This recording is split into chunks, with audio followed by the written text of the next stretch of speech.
Hello and welcome to the next episode of my tutorial series, Keyboard and Theory Basics on Synthesizers.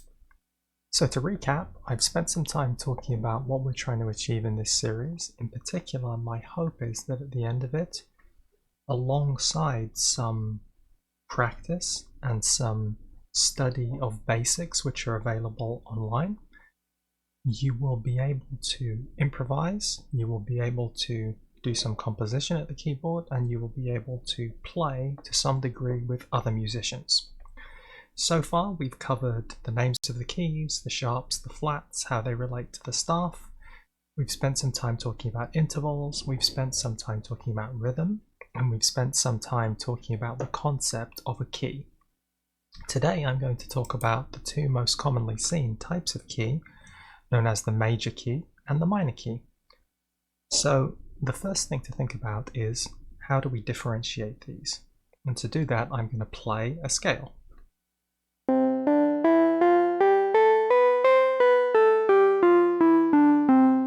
That scale is known as the C major scale. Now I'm going to play what's called the C minor scale.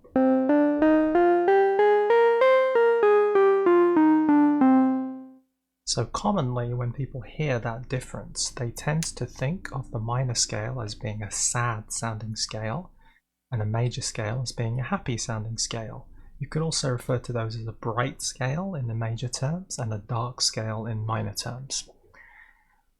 It doesn't matter how you describe them, you can definitely hear that there's a difference between them. So you may be interested to note then that I played two scales. A scale being the notes in a key played in ascending order. I can play at multiple octaves, 1 octave, so this might be called a scale.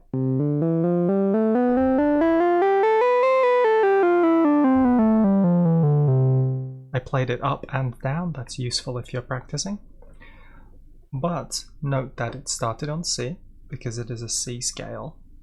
But there were two scales starting on C that I demonstrated. One of them used only the white notes. One of them used 3 of the black notes. So how do those relate to each other? Well, typically we would call those two scales parallel scales. They're both C, but they use different notes. So we might say that C major and C minor are parallel scales.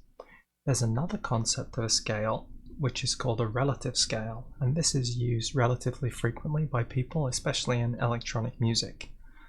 What does this mean? Well, notice I started on C and I made my way up the keyboard. What if I played white notes starting on a different note? Let's try starting on A versus C. So you'll notice that, hopefully, the A scale sounds different to the C scale, not just because the pitch is different, but because the intervals, the spaces between the notes are different. So let's compare them. Going from the first to the second of the scale is a whole step. Going from the first to the second of the scale is a whole step. Going from the second to the third of the scale in major is a whole step. Going from the second to the third is a half step in minor. So in other words, we're playing one key chromatically one step lower down. This is the difference between the specific interval known as a major third and a minor third. So where were we? 1, 2. So this is the fourth. So the fourth is a whole step up. And it's only a half step here. Well, you can imagine if we had a whole step and a half step, we could swap their roles or we could shift them about. But in the end, we have to have the same number of whole steps and half steps in all the different scales. Otherwise, they won't take the correct specific interval. They will not take the correct chromatic interval for the octave. So what have we got? Whole step, half step, whole step, whole step in minor. Whole step, half step, whole step in major. And then where are we? Let's try and do them in parallel. Whole step, half versus whole versus half, whole and whole. Next one. We have a half step in the minor and we have a whole step in the major. we have a whole step in both, and finally, a whole step in the minor, a half step in the major. So how do we refer to these notes in interval terms? Well, let's transpose it back up to C, because I happen to already know the notes that are in this scale. We have the perfect first, the major second, the minor third, the perfect fourth, the perfect fifth, the minor sixth, and the minor seventh, and then the eighth.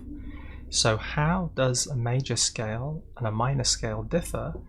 Well, we flatten three of the notes. So in other words, instead of C, D, E, F, G, A, B, we have C, D, E flat, F, G, A flat, B flat.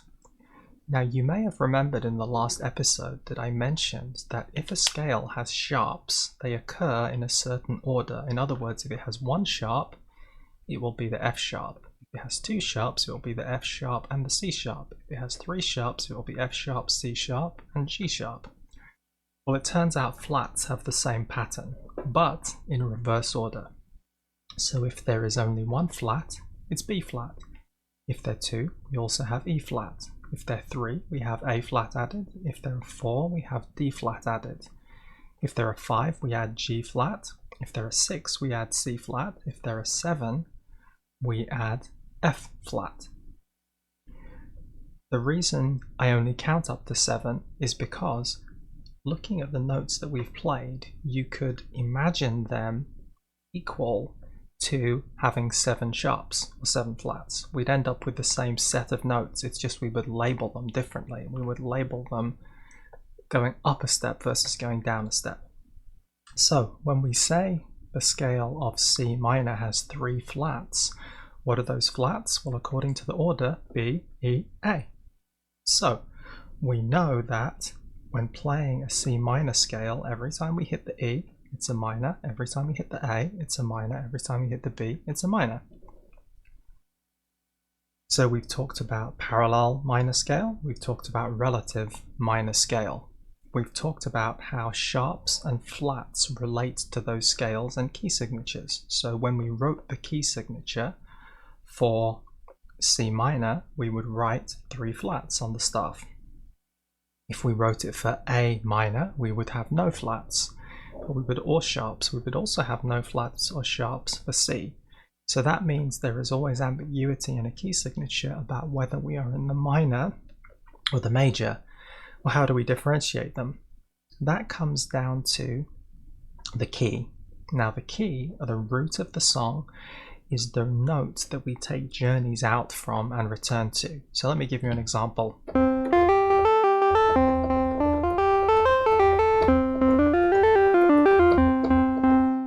So notice I was banging away on that C, because C is the root of my key. Now let me play A.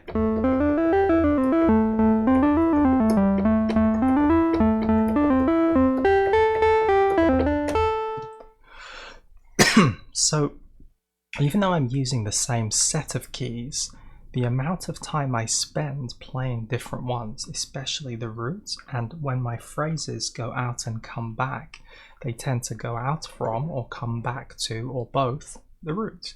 So when you're looking at a piece of music, if you were looking at written music, and you find the key signature is ambiguous, which it will be in every case, because for every major key there is a relative minor key, that ambiguity is resolved by what musically functions as the root of the track. So I'm going to play another improvisation just like I did in the previous case. I'm going to play an improvisation in C major, and then I'm going to play an improvisation in C minor. Same sort of drum beat, very basic.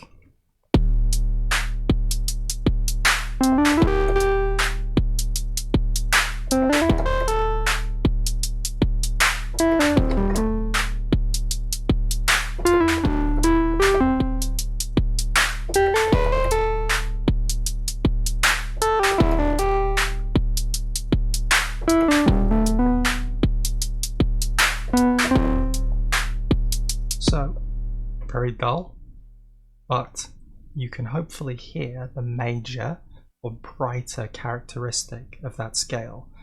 Now I'm going to play against the same beat, but I'm going to play in C minor. So the root is the same, but I'm going to use a minor tonality.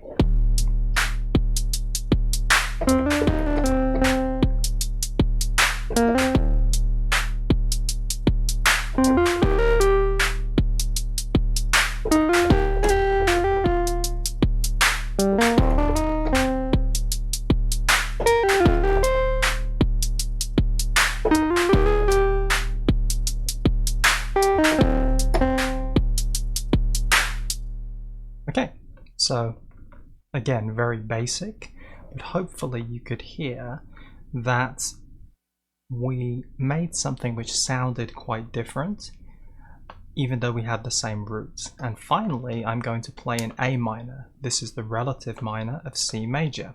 So this is going to be using the white keys again, but I'm going to be having a different home key.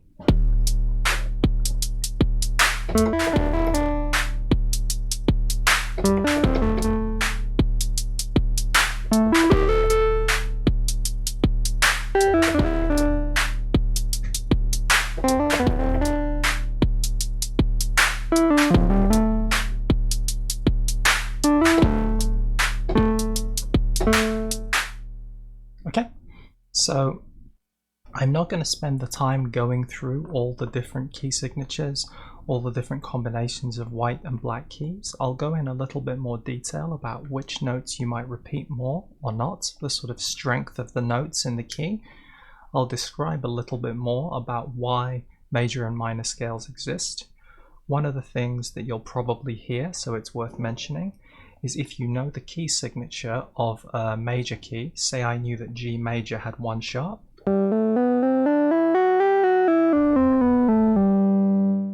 in order to convert that to a minor scale, I add 3 flats. Well, you might think there's already a sharp, so am I supposed to add 3 flats? So I'm adding the E flat and this flat and this flat and that sharp. No, one of the things I mentioned is your key signature will either only have sharps or only have flats. So how do we reconcile that? Well, consider a flat to be a negative sharp and a sharp to be a negative flat. So if the scale has one sharp, 1 minus 3 is minus 2. So what do I want? I want minus 2 sharps. Minus 2 sharps is equivalent to 2 flats. What are the first 2 flats we use? B flat, E flat.